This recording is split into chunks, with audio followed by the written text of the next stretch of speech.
over at the Centerpoint offices. And I've been here going on 15 years being with that program. So I've done talks here in the past for this, but I'm excited with this culinary medicine. Oh yeah, Dean Martin, right?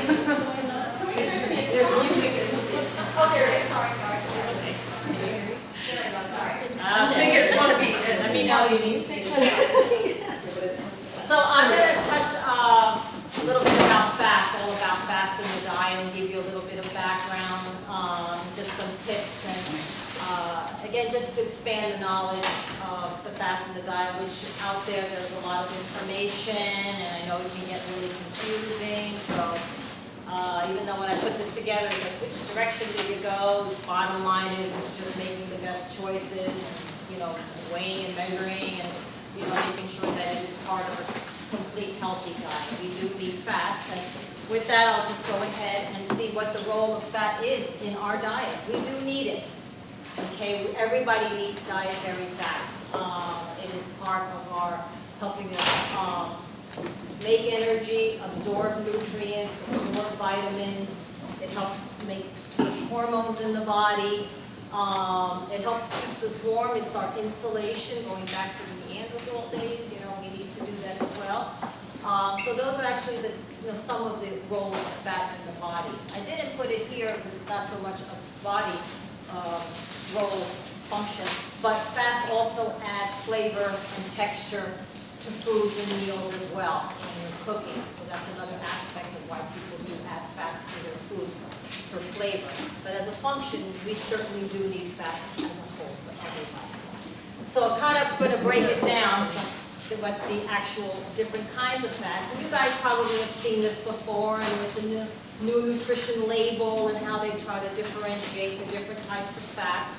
I'm just going to go through it. If you want to take pictures of it, this will be sent as well. I know it's a lot of information here, but typically the fats are broken down into different components. We have the monounsaturated fats, the polyunsaturated fats, the saturated fats, your trans fats. How do I know which one to pick? So I kind of made them red, yellow, red, green, yellow, red as choices, and I'll get into that, which are the better choices here. But as we say, the monos and the polys, or the MUFAs and the PUFAs, as we say, monounsaturated fatty acids, polyunsaturated fatty acids, they are needed to help raise our good cholesterol, our LDLs, our low good cholesterol, and to help balance and bring down your not so good cholesterol, which are your HDLs. A lot of people get blood tests, and has anybody gotten blood tests with that? And has anybody ever had a lipid panel or cholesterol blood test? And does anybody go over it with you? Maybe yes, which is good. Okay. What can I do to improve those values, stay within the range? So the monos and the polyunsaturated fat, they can again lower your bad cholesterol and increase your good cholesterol. With that being said, there's also your saturated fats and your trans fats. Okay? So those actually are ones to avoid. They don't really do us any good. They don't raise your good cholesterol. They actually don't have any effect on that. A lot of food companies are trying to take that out of the label and not having trans fats in there. Saturated fats, there's different forms. And some of them are used in cooking because of the texture or better quality when you're making some of these foods. How much of it do we need? So again, in terms of a health benefit, you want to stay very cautious and lower on your saturated fat. So some examples that I wanted to include of each category, and then you'll see ingested recipes that some of these ingredients are included here. What are some of your good fats? You have your olive oil, your peanut oil, your canola oil, avocados, your sunflower oil, some of your nuts, cashews, hazelnuts, they all have those monounsaturated qualities to them. Okay, so those are some examples that would be in that category. Your polyunsaturated would be your soybean oils and canola, corn oil, safflower oil, some walnuts, tofu, and soy milk, and some of the nuts and seeds maybe have a little bit of both, and they'll go from one, they would be in both categories. So all of these are your better choices of your fat intake and can be included in a variety of your cooking. A lot of people ask about omega-3s and omega-6s. You know, those are more your fishes. So enjoy your fishes, everybody. Have them. Your salmon, your trouts, your flounders, you know, some chia seeds, flax seeds that you'll see in some of the cooking that we'll taste today. Tahini, pecans, snapper, all of those fishes are good choices to get some of this naturally occurring omega-3 and omega-6. So again, if you can get them more naturally through nature, that's great. A lot of people take supplements and pills of all of this, but how much do we need? How much are you all taking? Plus what's in the diet. Some people get too much. A lot of people get too much. And if your body doesn't need it, you know, it's not always readily absorbed well, and it can cause some issues, especially if some people are on medications or anything like that. You have to be really careful with some of that. So I'm not saying supplements aren't good or good choices, but you also want to make sure they're balanced in what you're eating on the whole. But if I say get it natural from nature, why not? You know, if you're able to do so, unless, again, for other medical reasons. Okay, so let's look at your saturated fats. Okay, so those are more of your dark meats, your fatty meats, your butters, you know, palm oil, some coconut oil, and I'll go into a little bit about that because there's, you know, some trends about that as well. Again, that's part of what's out there in nature too. But if you're seeing things that are higher in this particular kind of fat versus the monounsaturated and the polyunsaturated, you want to really be limited on this particular type of fat if you see it on labels or, you know, food choices out there. Cheese, cream, things that are in everything and people love, but they're mostly this type of fat, ice cream, that kind of thing, unless other, you know, they make it another way. Trans fats, the best way I like to explain this one, you know, there's this, it's what used to be at oil, liquid at room temperature, gets the carbon and the hydrogen shifted here and there, and it becomes solid or semi-solid. Best example is margarine. If it's made from corn oil is liquid at room temperature, they do the processing, they change those carbon molecules and make it into a semi-solid state. That chemical transformation is an example of what a trans fat is. Something like that, our bodies just don't care for. Okay, shortening has that, and some of the snack foods because it's a cheap ingredient. So it's in a lot of processed foods. Okay, so this is another one, again, you know, I'm not looking to use trans fats, but you'll see it could be in a lot of the packaged foods, and mostly processed foods, everybody.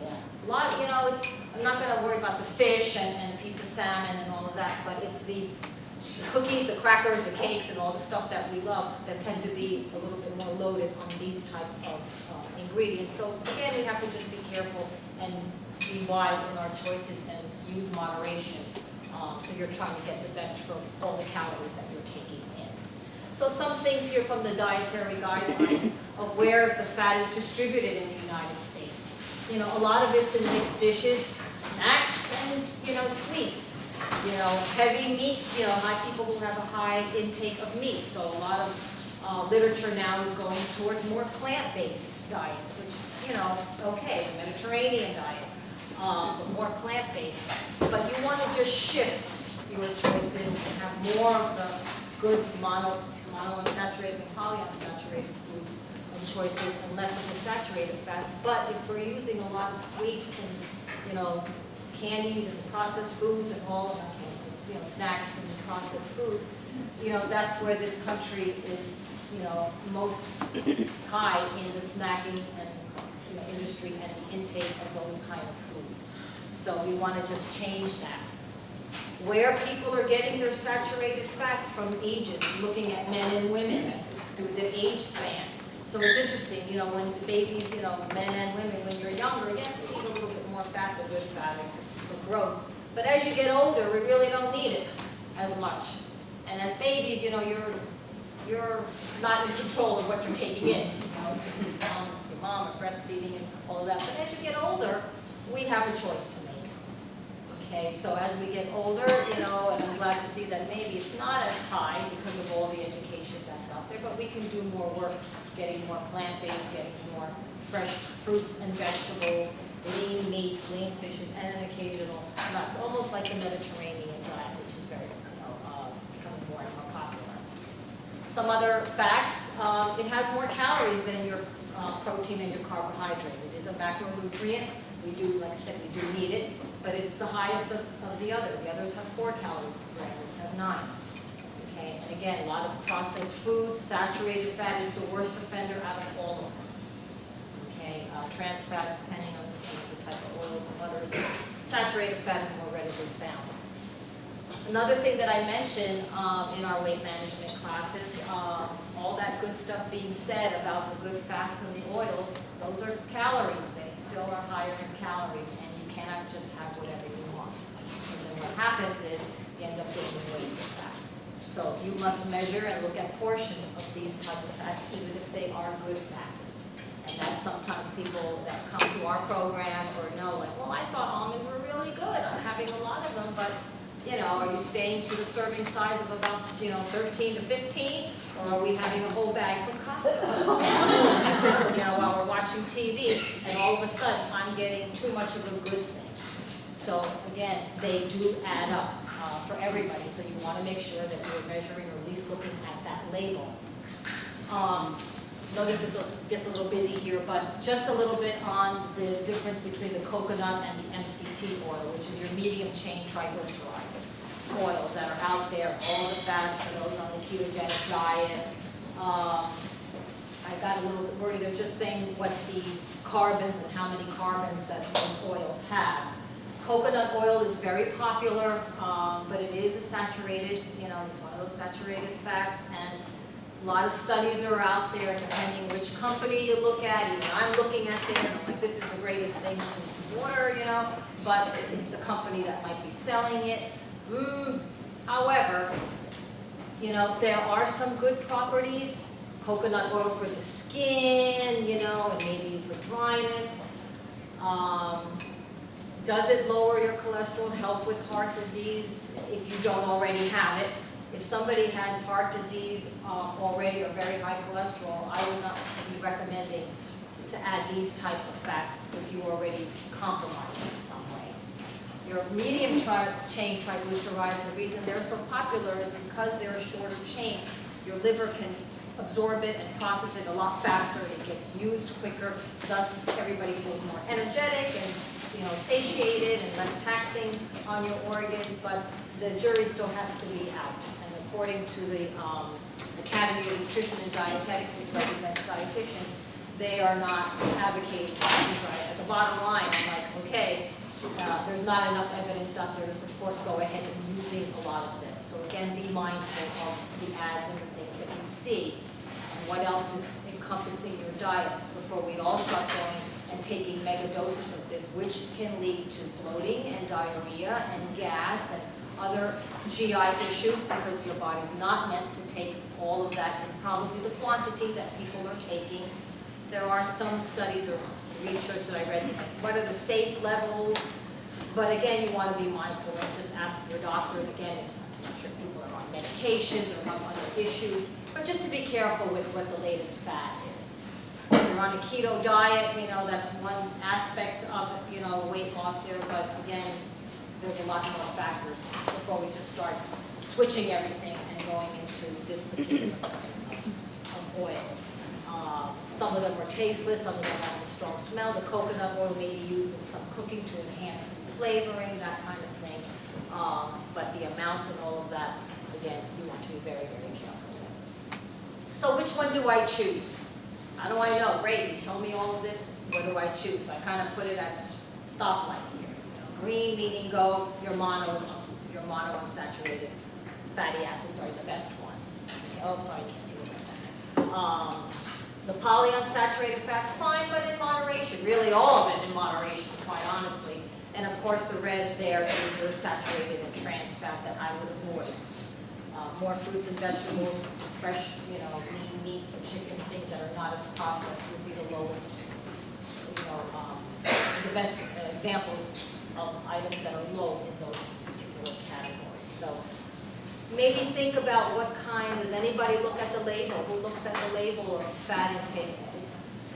everybody looks at a label, and we're wondering now what you guys are extracting from that. They're changing the label, and we're hoping that the public will look at that, but we'll see over time how they keep modifying the label and see if it does make an impact on overall people's choices. With the obesity rate being what it is, and early diagnosis of pre-diabetes in kids and all of that, is this working? How do we improve the health of our society? So again, these are good choices, but I can't tell you enough that you really want to be careful of the amount. And the amount of fat that somebody needs, I have some calculations here, but that's going to vary on each person. Each person, there's just not a one-size-fits-all how much you're going to have. Okay, 20 to 35% of your total intake should come from your good fats. Like I said, we do need them. All of the major associations and the dietetics and dietary guidelines all say the same thing, with 10% being more or less. The Academy for Nutrition and Dietetics says 70%, no more, of saturated fat. They're even a little bit lower as your total intake of your fat intake. How do I know and how do I calculate? So we have your apps, and we have the Fitbits and calculations. This is an example of one of the things that we do in our clinic here. You can take your goal weight, you can take your current weight, it depends if you're looking to maintain or to lose weight. You want to figure out your total calories for the day. So you got to get down to a little bit of math. So if you have, say, a 150-pound person, we use a multiplier of 10, that is your resting metabolic rate. Back in the day, we just kind of used this very long equations to figure that out. In our program, we kind of used one that's more generic. But now with the bod pod that's here and our in-body that we're doing in our weight management program, which is a total body composition analysis, you can find out exactly what your caloric needs are. More than just a calculation, but just for purpose of example's sake. So if I have a person here who's post, not premenopausal, not postmenopausal, the multiplier is about 10. And gentlemen, about an 11. So if you take all of that and you times it, make it easy, it's about 1,500 calories a day. Does that person do exercise every day or not? Well, if you do, then you need to add those calories in. If you don't, you don't. Now these Fitbits and these watches, you do a little bit of moving and ooh, I burned 500 calories, bring on that cake. And oh my goodness, it's like, where did that pound come from? Where did that pound come from? So you want to be mindful of what they're actually telling you, because it's not foolproof. So if your goal is to lose weight, find out what that calories and just stick to that. So if this person's on 1,800 calories, 1,500 calories, 2,000 calories, whatever it happens to be, and my range is 20 to 35% of that number needs to come from my fat intake. You can do the math a little bit. 360 calories to 630 calories if I were to do the percentages. Like I said, there's 9 calories per gram of fat. So if we divide those two numbers by 9, this person needs anywhere from 40 to 70 grams of fat. Now I know how much I can have. I can put that in my app, my MyNet diary. That kind of calculates it for you anyway. And then you'll see throughout the day, am I meeting my needs? Now 40 and 70 is a nice big range. I mean, there's a big difference. So if people are doing a little bit more exercise, or they're following more of a Mediterranean type diet, I want to be more plant-based, maybe I want to be a little higher in the carbohydrates, or higher in the protein, then your fat intake may vary depending on how you want your other macronutrients. You got to make 100%. So 50% comes from fat. The others have to come from fat, carbohydrate, and from protein. But obviously, it's a little bit lower. The average person, maybe about 50 grams, ladies. Not much more than that. So if you look at something at a label and it has 25 grams in the serving, that's half of your day's worth. And what kind of foods are those? Your ice creams and your higher fat foods. But those nuts and seeds can add up as well. So again, you want to be careful to spread that out throughout the day. So that's kind of like a quick way to figure out how much I'm going to have. Who uses an app? Anybody? It's again, getting that information, if that helps you track what it is that you're taking in to see if you're not, if you're in the ballpark of what you should be having. There is something about not getting enough. Okay, if we're not getting enough of one group, we might be overdoing another group. And then that's the, the juggling or the plan that you have to do to make sure that you're getting enough carbohydrates, fats, and proteins every single day to be healthy. Here's the nutrition label, a little bit, now the calories are nice, big, and bold. They kept the saturated fat and the trans fat because of what I had said. They're the ones that they want you to avoid, so that really hasn't changed. But again, take a glance. A lot of people will say, well, geez, this is only 100 calories. That's not too bad. But more than 50% of it comes from fat. Oh, is that the best choice? And that's where people need to kind of look. It's not just the overall number, what constitutes that total calorie, and what is it costing you in your, in your terms of protein, carbohydrates, and fat. So the calories is just one avenue, but at least between the serving size and the calories, you have an idea when you're making your choice. And should I need to really stick to the serving size because I don't want to go over. Remember, the saturated fat, we wanted to be less than 7% of your total intake. So if something is really high, that may be a red flag. Just some quick tips on how to trim the fat in your diet.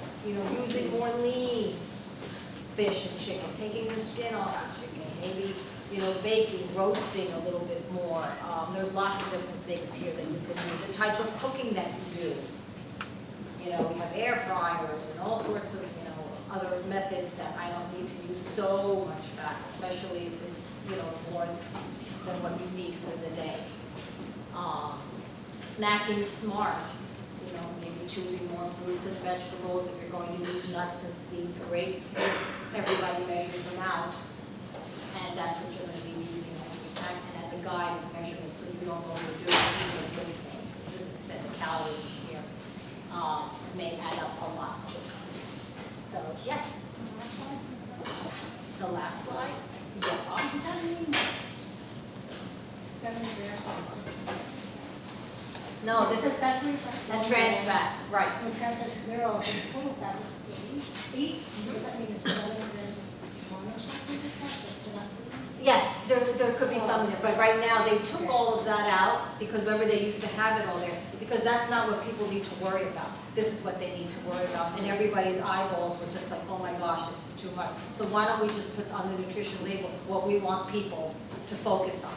So the sodium stayed, the cholesterol stayed, the fiber stayed, and the added sugar got put in. And the sugar, because sugar, fat, so that's what is making risk factors for some of the diseases or the health issues that we have right now. Yeah, you want to make sure. Also, too, you got to see what the product is. If it's margarine, yeah, it might be a little bit higher versus, a piece of whole wheat bread that may not have that. So you have to look at what the product is as well. What is it that you're looking for? So you're not just picky, it's not just getting overwhelming. So when you say 10% from saturated fat, is 10% of your total daily calorie or 10% of the 10% out of that 20 to 25, that 30%, yes, you want to make that less. So that's that other. So it's a total is 35. If you take 10%, so 25%, or 10% of that 35. 10% less. 10% less of that total. Yes, is less. You want to just have. Which means like a 3%? Yeah, you just want to have less saturated fat out of your total. Yes, but Right. the 10% Of the saturated fat. will be 3%. That's very. Well, I need to look at it based on your total calculation, not this So, way. This way. I'm saying there's 10% of the total calorie. Of fat, yes. Yeah, okay. Less than 7. It's actually less than 7. Yes. Yes. Okay. You see how it gets crazy with the numbers? I have a question while you're on this slide. Yes. You're saying this is premenopausal, what about postmenopausal? Postmenopausal may be a little bit less, but you have to do it in body because, you have to actually have it your testing done. These are just approximate numbers. Not everybody's a 10. So your resting metabolic range. So yeah, postmenopausal, it depends on that person. Everybody's different, so there's not one number. So that's why these bod pods and all these tests come out, so you can see exactly what your calorie needs are for the day.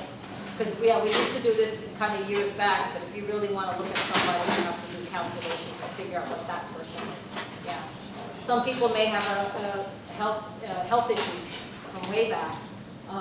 There's so many variables, a lot of variables.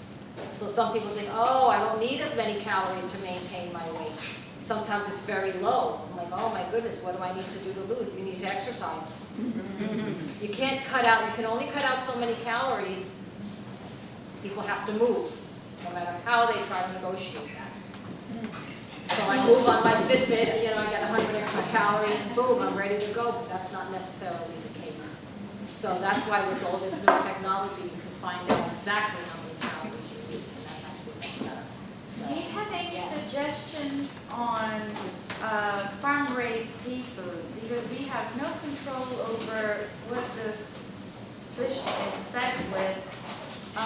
Can we offset that, or? Between the frying of that, I would think it would be, I mean, they must have regulations for farm fish and stuff. I don't personally think that's going to make a huge difference in terms of the nutrition. I mean, just to have people that have that, I think is fine, but no, I think it would be okay. Yeah, I don't know. I think it's So fine. is coconut oil safe? Because I heard It's a saturated fat, yeah. does count over the 10%. Yes, it does. Oh. So does palm oil. So it can increase your cholesterol, It right? could, yes, if you have, and if you are already have a cholesterol or a heart issue, I would not recommend that. Your body's not, you know, able to manage that, so yes, you have to be careful with that. Yep. Very good, well, thank you, you guys, now you get to taste. Group came out last week and they did a cooking class with me, and one of the things I showed them and they actually made was one of my favorite cookie recipes right now, which is a breakfast cookie. It probably has everything and anything that you should have in your pantry to go to add, and it's one of those recipes that you just seem to buy big bags of chia seeds, flax seeds, and hemp seeds, and you have absolutely no idea what to do with. First of all, store those in your freezer, especially hemp seeds. Hemp seeds are ones that I definitely suggest storing in there just because they go rancid pretty quickly. Yeah. If your flax seeds are pre-ground, store them in your freezer too. Chia seeds are a little bit more friendly. But what we do here is we keep our flaxseed whole and then we grind it as we need. So if you don't know what a flaxseed egg is, a flaxseed egg is an egg that you can make for vegans in almost all baked goods, almost, not all. You can use it as a substitute for an egg. You can also do it with chia seeds, but I like the flaxseed a little bit more. So you take 1 teaspoon of ground flax, and then you mix it with about 3 tablespoons of water. And then as you look, it'll start thickening up on you, just like an egg will. And so that's about 1 egg, 1 large egg right there. And so if you have a recipe that calls for an egg, or 2 eggs, for example, start stuffing one of those eggs for a flaxseed egg instead of a whole egg, and you're going to get a little bit more fiber in your diet too. So all you're going to do is grind it up and then add water into it. I use coffee grinder. So you just grind it, put it in your coffee grinder, and then measure it as you need. And then just grind it as you need your flaxseed, as opposed to buying it pre-ground for you already. So this recipe is super simple in the sense that you're just going to add everything. And if you don't have certain things, it's perfectly okay. You can start subbing different things. And so if you don't have walnuts, use almonds. If you have, let me see what I have today. So if you have more hemp seeds than chia seeds, you can use either one or use more of the other. So these are chia seeds, hemp seeds, and all of these are really good in smoothies too. So you can start adding them into your smoothies.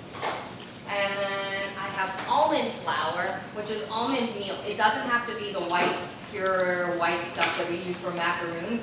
But, we just have this on hand more than usual. Sunflower seeds and pepitas, or pumpkin seeds. A lot of people ask, where do you get them? Trader Joe's has a lot of them, and then unsalted and sprouts. So sprouts, you can buy them by the pound, and then for Trader Joe's, you can buy them you can buy a bag of them. And then rolled oats. Oats, I feel like oats are making a comeback. Oats used to have a bad name. They don't have as bad of a name. I don't know if I have it coming up in a future cooking class demo. But if you like porridge and you like a savory porridge, or you want a savory breakfast, start making savory oats. So you pretty much cook it the same way you would do with rice, and then you can start adding different things. So one of the things that I'm doing is a savory miso oats with egg. And then you put a handful of spinach in there in the morning, and then you've got something savory as opposed to something sweet, and you've got a whole bunch of things, including probiotics from that miso.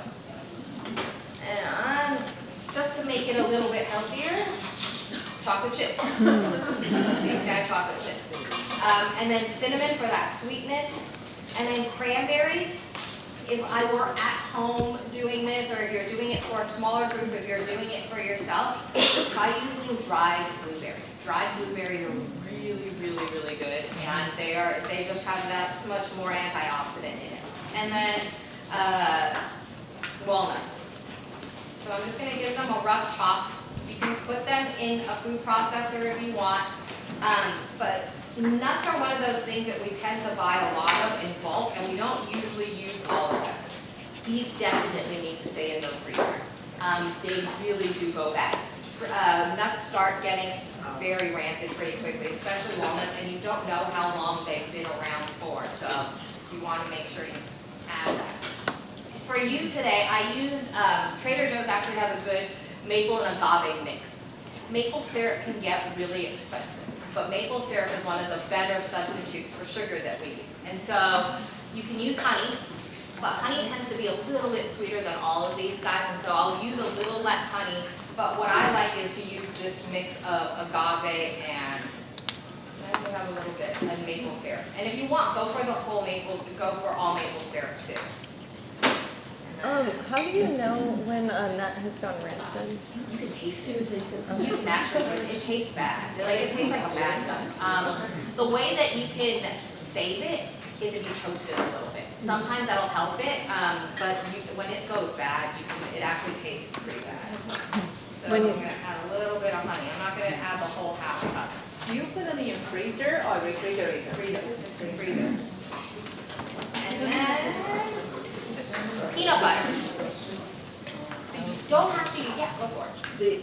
And the oats are old-fashioned oats, not quick oats, right? Rolled oats, yep, old-fashioned rolled oats.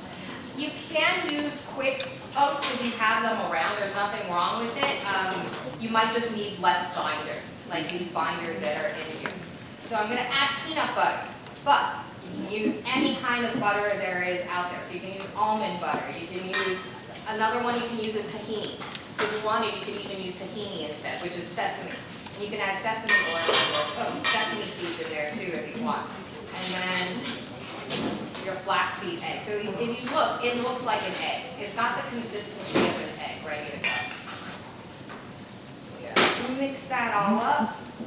So you're getting a lot of good fats in here from the seeds, the nuts, as well as the peanut butter. And you're going to bake these in rounds. Or you can bake it as a whole bar almost, yeah, as like a granola bar. And then cut them out as you need. And again, start substituting different things for what you want. All knowing that what you have as a binder is a flaxseed egg, a sweetener of some kind, whether it be honey, agave, or maple, and then peanut butter or some kind of nut butter. Nut butters, especially peanut butter, don't store in the refrigerator. Keep your peanut butters out. There's no need for it to be inside your refrigerator at all. So that's it for that. And then to make them, they're not easy, they stick everywhere. So what I actually do is I stand next to the sink and I get my hands wet and I roll them and then I just wet my hands again. There's nothing wrong with getting a little water on them. But they don't spread. They bake exactly the way that you would portion them. And so that's it with that. So you can eat that raw even if you wanted to. And then vanilla if you want to add vanilla or almond extract too. All right. Then we have lunch. And for lunch, you'll notice I like doing salad. I love salads for lunch. It just tastes better that way. I don't know. I love salads. And so you have a 3-bean salad. And it's pretty traditional 3-bean salad. Except it doesn't have green beans. And so sometimes 3-bean salads usually have green beans in it. The one thing that is familiar would be celery. So celery definitely inside of there just for the crunch. And I'm going for a whole bunch of different beans. I am so upset that I did something that I really wanted to show you. I hope I have it again, but I wanted to show you the aquafaba. So the garbanzo beans have that liquid in it, and it acts like egg whites.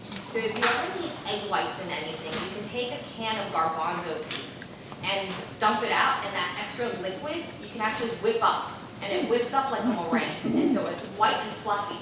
If you ever make waffles at home, it's a great thing to add inside just to fluff up your batter. And it's not, there's nothing in there but that extra liquid inside of there. So I'm gonna show you how, I'm gonna quickly dice these veggies up. So I've got celery. I'm gonna trim ends just like that, and then slice and dice. So claw on the blade and push forward.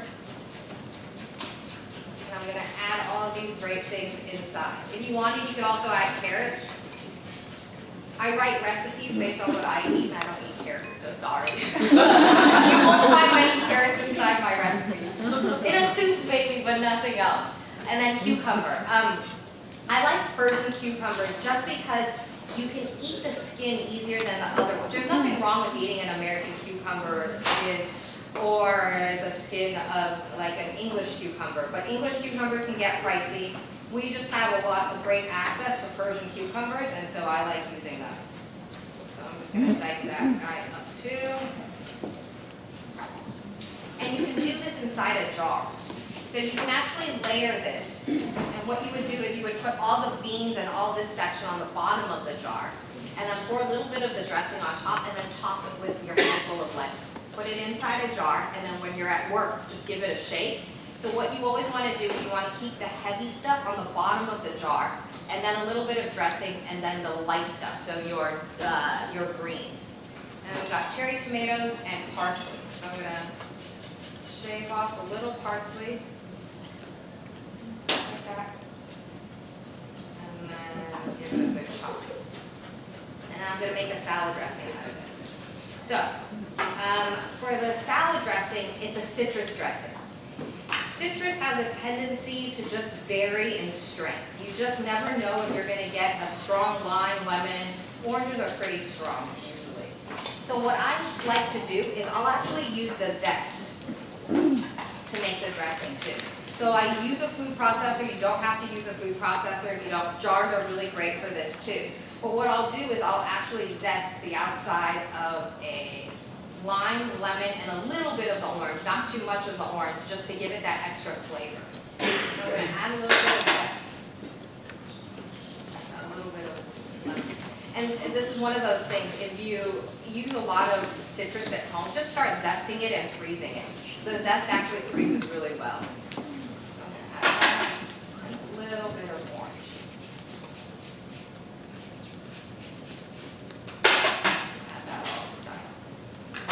And then if you have a juicer, use a juicer, or if you've got the handheld kind, you can do that too. And yes, when you have a juicer like this, it does go in this way. But I find that if you put it in this way and just go back in and do it again on that other side, you just get a little bit more out of it. Add lime too.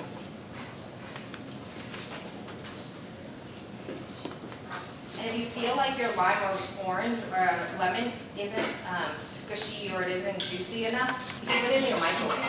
The microwave in like about 8-10 second intervals will juice it up really well, and then you can start rolling it again. So I'm going to add my orange too. And for the orange, the for a lemon, what I'll tend to do is I'll take off a little bit of the edge or a little bit of the skin.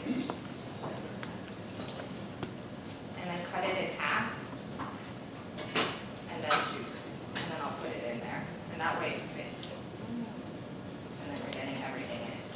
And then I added champagne vinegar that they sell at Trader Joe's. I'm sorry. So, if you've never had it before, it's really good. And it's a good vinegar to just have lying around because it adds a little bit of sweetness. For your dressing today, I didn't use honey. I used agave too. So, but you don't necessarily need to add it if you feel like the orange is sweet enough. So you can use either one. And then we're going to add a shallot. So shallots come in different sizes. This guy's a French shallot. Asian shallots are about this big. The French shallot is double the size almost. I like using it just because it's easier to cut. The little ones are really, really frustrating after a while. So go for the French shallots if you can. I believe most grocery stores carry them now. But you cut it like an onion. And you just cut it in half. And since you're putting it in the food processor, you can actually just put it in whole or just give it a rough chop. You don't have to actually dice it. Rough chop. Now, if you want a really, really, really creamy salad dressing, the trick is to add mustard, like a Dijon mustard of some sort. I didn't add it for this one, but feel free to add it too. You can if you want. But this is one of those other things where you can easily add a little bit of flaxseed, a little bit of chia seeds, and it won't make a difference in the way that it tastes, and you're just getting those extra nutrients inside. And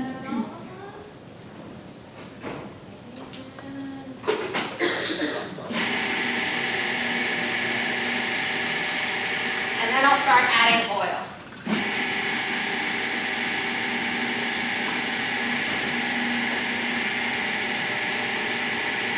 The amount of oil that I usually add in my dressings is significantly less than most recipes call for.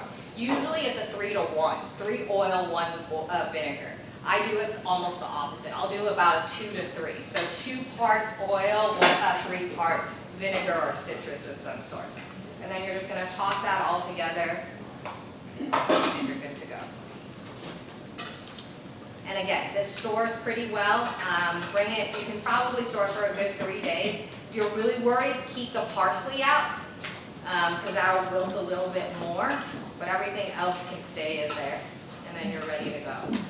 And if you don't eat it, put it in a blender and make patties out of it and then cook them off.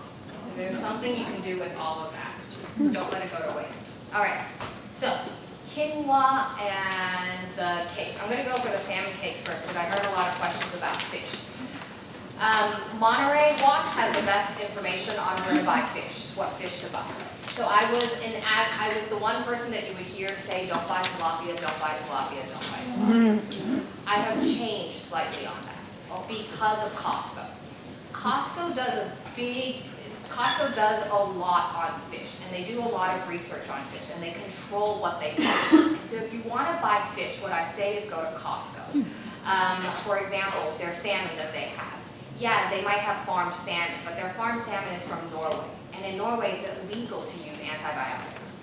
And so it's interesting if you do the research on where Costco gets its fish, you'll learn a lot. And so one of the best places to get canned salmon is Costco. Trader Joe's has it too. I couldn't make it to Costco because they open at 10 a.m. and that's really frustrating sometimes. So, but they have a pack of 6. And it's a decent price for a pack of 6, and they make great salmon cakes. And salmon is one of the fish that you can have that's low in mercury, if it doesn't have any really, and it's easy to use. When you buy it sometimes, when you buy canned salmon, you might think it looks like it has a little bit of skin or bones on it. It's not. It's perfectly fine. And you can use all of it. Just drain it really well before you use it. And then I add sweet potato inside of here. So let me tell you a little bit about the sweet potato in California. Most sweet potato in California is labeled yam. It is not labeled sweet potato. And it has to do with the color. So this is actually a sweet potato. And the way that you tell the difference between a sweet potato and a yam is a sweet potato is smooth and like it's got really pretty skin. A yam is really, really ugly. It's got pits in it and it's got little dark spots, and a sweet potato is that much healthier for you than a yam is. And so go for the yellow sweet potatoes or the orange ones, because you're just gonna get that extra bit of vitamin in your diet then. So the salmon has the omegas that you want. The other fish that I like to buy is trout. They have really good trout there. They have rockfish there, which is also, if you've never had rockfish before, rockfish is a great one to use. The problem with rockfish though is it is high in mercury. So still look at your mercury content. So for like something like rockfish, you can probably have 6 servings a month. And so if you have a high mercury fish, you want to make sure it's about 6 servings a month, and that's about all you should be having. But trout's one, if you can deal with the bones, go for the trout. All right, so salmon, and that's it. And then we're going to add 1 egg, the whole egg. And you can use the flaxseed egg if you want to for this. And then oats. So instead of using breadcrumbs, go for using ground oats, or oats that you just put in a food processor. So you're using oats in a lot of these things, but just buy the old-fashioned rolled oats and add it. Just put it in your food processor and grind it up, and then you can add it in there. I'll always sneak in turmeric if I can. So I'll always sneak that in because it doesn't really give much flavor. And then cumin is also going in there. And then your green onion and garlic. So your scallions and garlic too. So you're going to add those 2 in there and then give it a good mix. If you are really in need of a crunch, coat these with a little bit of cornmeal. And it'll give it that little bit of a crunch that you need, and then just pan fry them in a little bit of oil. Avocado oil, something that can stand the high heat, or grapeseed oil. If you can get full, like 100% grapeseed oil, you can do that too. You can pan fry them, or you can put them in the oven like we did today, and just bake them off. And we didn't add any oil to the ones that we put in the oven. So we just used parchment paper. There was no oil in any of that. Not that there's anything wrong with the oil. So you're going to add the garlic and scallions into here. One Can last you go thing. in the air fryer? Air fryer would be good. I love my air fryer now too. Yes. And that you can even just mist with a little bit of oil to get that crunch set. So before you leave, I just want to talk about quinoa really quickly. So we have quinoa here. I gave you the tri-colored one. A lot of people have a hard time with quinoa. If you do, go for the white quinoa. Rinse it really well before you cook it and let it drain. Quinoa, if you overcook, is easier to eat. So if you're not a quinoa lover, definitely overcook it the first time and you'll start appreciating it more. It goes really well in chili too. So if you have a pot of chili, start adding quinoa into that too, and it makes it heartier. The other thing is coconut milk. Coconut milk, I know you can buy light coconut milk, but save your money. All it is diluted full fat coconut milk. So instead of buying for the same price a can that's just half coconut milk and then half water, buy a full can of this, freeze what you're not going to use, and just add more water inside of it. Okay? Because coconut milk has that good fat in it. This has, oh, I just shook it up. I should have done that because I wanted to show you. But what it is there's a layer of fat on top. That's how you go by the good brands or the bad brands of coconut milk, actually. They kind of go by how much coconut fat cream is in there. So if you look at this guy, this thing is solid right on top. I can't even touch the bottom of this yet. And so this is a good coconut milk that you would usually use. But if you push down to the bottom, you'll get to the water. So then that's how much coconut. So it's about half and half. A regular light can of coconut milk is about a quarter of that with just water. So it's just not worth it after a while. The other thing is stock, or veggie stock and chicken stock. My favorite thing to use, better than bouillon. It's easy to have around when you need extra flavor for something. It does have a little bit of a preservative in it, but it's still better than that powdered stuff that you would be adding into things. And so if you're too lazy to buy big quarts of veggie stock, chicken stock, things like that, start buying this. They make a vegetable one, they make a chicken one, they make a beef one, and they make a low sodium chicken one too. And they're really, really good at veggie stock. Yeah. Where did you get that? This one you try at Albertsons. Costco sells a big chicken one though. They have roasted garlic too. Yes, and that's really good. I love this company. I mean, they try really hard to make a good product, and I think it does. It works well. So it's like 1 teaspoon to 1 cup of water. So all I did was I cooked the quinoa and I added all of the spices. So I added curry. So let me just tell you, sorry, I forgot. Curry, before you use curry, never add curry straight into food. It tastes really, really bad. It gives you like a unnatural feeling on your tongue. The reason is curry needs to be what we call bloomed. And what that means is it needs a little bit of oil to wake up. So what you're going to do is you're going to coat the bottom of a pan. And so if you're going to add curry, just make sure you use a little bit of oil. You can even use ghee. So a lot of people like using ghee for anything to do with curry. But what you're going to do is you're going to bloom your curry powder. So what that means is you're going to take oil and you're going to cook it in a little bit. Take your oil and put your curry powder in there, and then you're going to cook it. And that way it kind of wakes up those spices, because it's such a big blend of spices that it needs a little something to start tasting like anything. If you add it just into a pot of water, it just kind of has like, you're missing something, and it kind of has a weird flavor to it after a while. So you're just going to cook that and get it nice and bloomed like that. And then you can start adding all your other things. So we added onion, garlic, all of which would help with the flavor of the quinoa. And then we finished it off with a little bit of cilantro too. So curry powders, you can buy really anywhere. It just depends on which one you like. Wholesome Choice has a huge selection for you guys. And so look there. But yeah, I got that done. Any questions?